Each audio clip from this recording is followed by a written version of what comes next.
Bismillahir Rahmanir Rahim.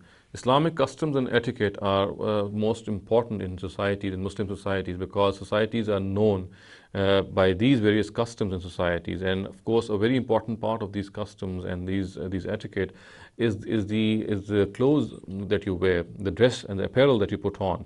Now, it is said by most Muslims, and many Muslim authorities also stress this, that wearing silk, and by wearing silk I mean in particular wearing silk by Muslim men, is something which has been prohibited by the Prophet Muhammad sallallahu alaihi wasallam, and so therefore one should not wear silk at all.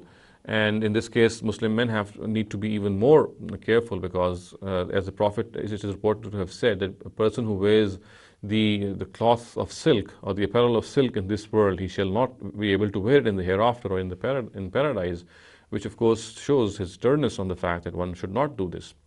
Now, on the basis of this directive, silk wearing is prohibited. Now, we have to understand that whenever we come across a directive of the Prophet, something which he has prohibited, we have to analyze it in the light of the Quran, because of course the Prophet would not do anything which is not found in the Quran or which is against the Quran. He would of course follow the Quran very diligently. Now, if we come to analyze this whole scenario in the light of the Quran, we'll find that the Quran has prohibited israf, which means excessive spending, and it has also prohibited pomposity and arrogance, which means that you show off your apparel or your dress because it's very exorbitant, it's very expensive. This is something which is very grave, and something which is very serious in the eyes of Islam. And so therefore, the Prophet of Islam prohibited everything, every manifestation of excessive spending that he came across, as well as every manifestation of arrogance. Now, wearing expensive dresses, expensive clothes, expensive apparel is something which badly dents the inner purification of a person. And since that is the real issue with Islam, Islam does not want people that they should contaminate their souls.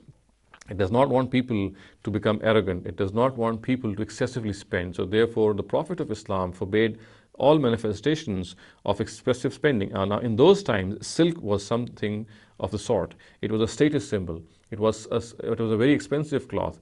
And since wearing that cloth would produce arrogance in a person, and of course, it would also involve the spending of a large amount of money, and therefore excessive spending, the Prophet forbade it. Now, we have to realize that this forbiddance of the Prophet, or this prohibition of a Prophet, is an application of a directive found in the Quran.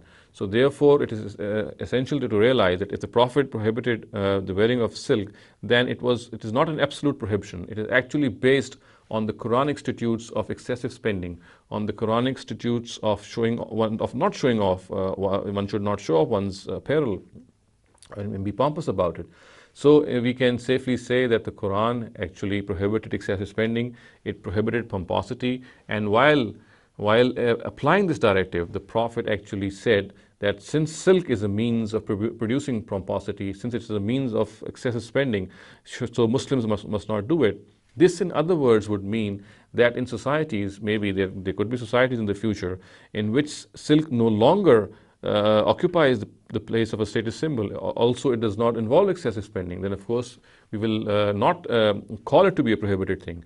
Likewise, if there are other items, other things which are status symbols, which can produce arrogance in a person, which involve excessive spending, we on the basis of this analogy, we will classify them also as prohibited, because what has been actually prohibited, as I said, is what is prohibited by the Quran, and that is excessive spending and pomposity.